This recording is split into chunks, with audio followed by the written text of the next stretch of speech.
मेरी पत्नी गर्भवती है। वह रोज मुझसे बकरी का दूध मंगवाती और दूध लेकर बाहर चली जाती। एक दिन मैंने उसका पीछा किया। फिर मैं क्या देखता हूँ कि वह सुनसान सी जगह पर एक झोपड़ी में चली गई। मैंने अंदर झांक कर देखा तो मेरे होश उड़ गए। सपना एक गांव की लड़की है। बचपन से ही उसने बस गांव का जीवन देखा था। उसके माता पिता भी हमेशा से गांव में ही रहते थे। लेकिन सपना की एक बहुत बड़ी समस्या थी कि हमेशा उसे लड़की होने का ताना मिलता रहता। उसके गांव वाले, रिश्तेदार हों या माता पिता, सभी लड़कों को ही श्रेष्ठ मानते। इसलिए सपना को भी लगने लगा कि लड़कों का संसार में ज़्यादा महत्व है। सपना 12th के बाद आगे पढ़ना चाहती थी, लेकिन उसके माता पिता ने उसकी पढ़ाई रोक दी और कहा, तुम लड़की हो, आगे पढ़कर क्या करोगी? तुम्हारे भाइयों की पढ़ाई ज़रूरी है, वो हमारे बुढ़ापे का सहारा हैं। तुम तो ससुराल चली जाओगी। अब सपना ने भी मान लिया था कि लड़कों की लड़कियों से ज़्यादा अहमियत है। एक दिन हद ही हो गई जब सपना अपने छोटे भाई के साथ पास के बाजार से घर आ रही थी कि तभी स्कूटर वाला उन्हें टक्कर मारकर चला गया। सपना को तो कुछ नहीं होता, लेकिन उसके भाई का हाथ टूट जाता है। पास के कुछ लोग सपना के भाई को अस्पताल में भर्ती करवाते हैं। उधर सपना के परिवार वाले भी अस्पताल पहुंच जाते हैं और सपना को देखते ही उसकी माँ ने उसे खरी खोटी सुनाई। हद तो तब हो गई जब सपना की माँ ने, तू मनहूस है, मेरे बेटे का ख्याल नहीं रख पाई।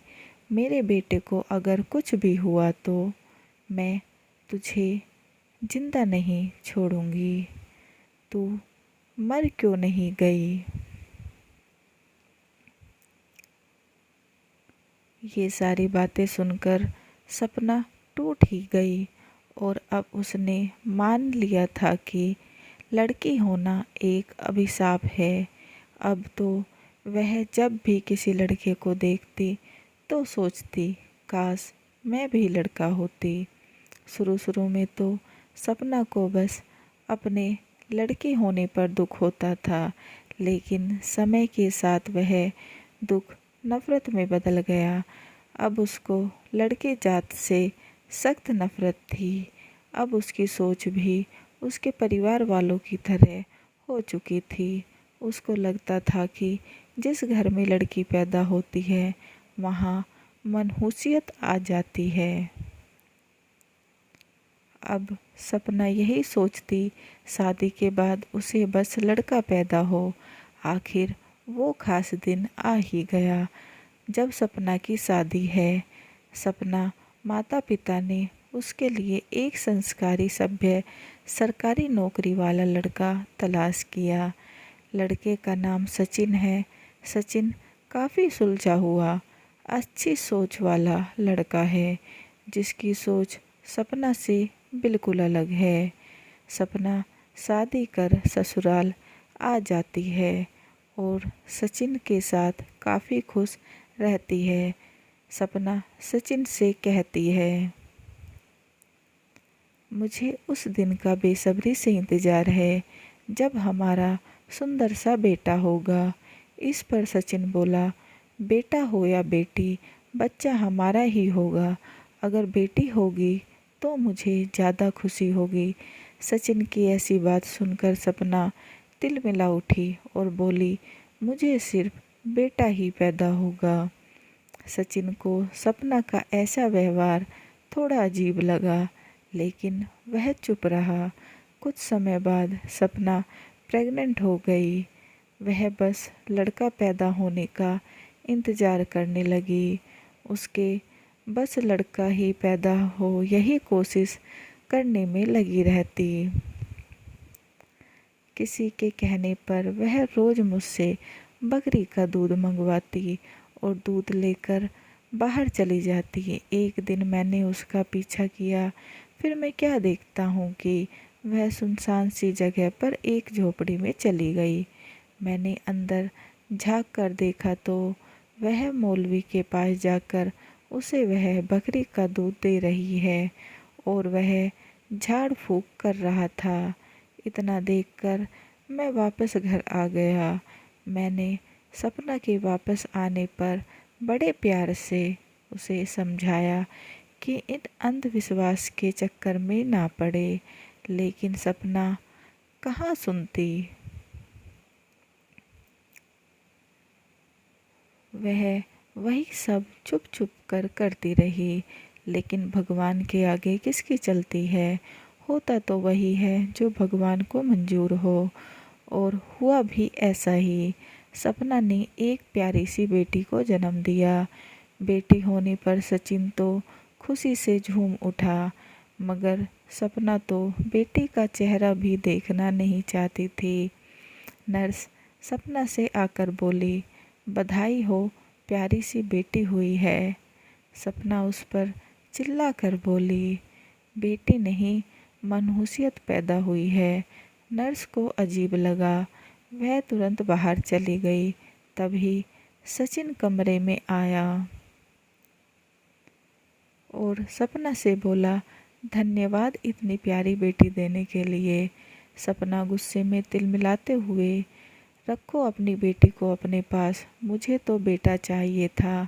सपना के ऐसे व्यवहार पर सचिन को गुस्सा तो आया, मगर वह शांत रहा और सपना को समझाते हुए बोला, बेटी हुई तो क्या हुआ, हमारी औलाद है। तुम अपने बच्चे से इतनी नफरत कैसे कर सकती हो। सचिन के इतने समझाने पर भी सपना टस से मस नहीं हुई, ना ही बेटी को दूध पिलाया। अस्पताल से घर आने के बाद सचिन बोला, बहुत हो गया नाटक तुम्हारा, अब मेरी बेटी को दूध पिलाओ। छोटे बच्चे के लिए माँ का दूध ज़रूरी है। लेकिन सपना नहीं मानती और बोली, कुछ भी हो जाए, मैं इस मनहूस को अपना दूध नहीं पिलाऊंगी।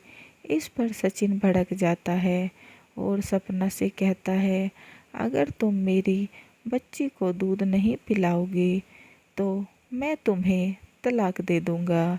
सचिन के ऐसा बोलने पर सपना डर जाती है और बेटी को दूध पिला देती है। लेकिन दूध पिलाने पर भी सपना के मन में ममता नहीं जागती। बेटी अभी भी बोझ ही थी। 5 दिन बीत गए बेटी का जन्म हुए, लेकिन अभी तक भी सपना का मन नहीं पसीजा। बेटी के लिए उल्टा उसने सब हद पार कर दी और वह बेटी को कोसती रहती, ये मनहूस मर क्यों नहीं जाती। अब तक शायद सपना अपने हाथ से ही उसे मार देती, लेकिन सचिन के डर से वह ऐसा ना कर सकी। वह ऐसा मौके की तलाश में थी कि बेटी मर भी जाए और उस पर इल्ज़ाम भी ना आए। एक दिन सपना को ऐसा मौका मिल ही गया। सचिन की मौसी बच्ची को देखने आती हैं और सपना से कहती है, अपना और बेटी का ध्यान रखना, सर्दी बहुत है, बच्ची बहुत छोटी है, अभी ठंड सहन नहीं कर सकती। अगर तुम्हें ठंड लगी तो बच्ची को भी लग जाएगी। पहले तो सपना को मौसी की बात पर बहुत गुस्सा आया, लेकिन फिर उसे एक आइडिया आया बच्चे को मारने का। उसने सोचा, क्यों ना मैं ठंड से बचने की जगह ठंड में जाऊं, ताकि मुझे ठंड लगे और बेटी उसका दूध पीकर बीमार हो जाए, वह मर जाए। अब अगली सुबह सपना ऐसा ही करती है। 4 बजे उठकर ठंडे पानी से नहा लेती है, फिर छत पर ठंडी हवा में चली जाती है और तुरंत आकर बेटी को दूध पिला देती है।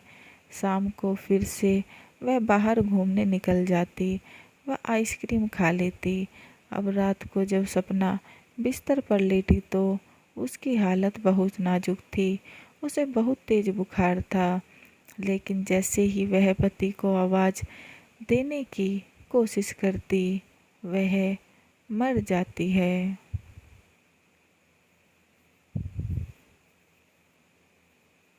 बेटी को मारने के चक्कर में सपना अपने ही जान से हाथ धो बैठती है। कहानी कैसी लगी कमेंट बॉक्स में ज़रूर बताएं। क्या इसमें सपना की गलती थी या उसकी परवरिश की? समाप्त।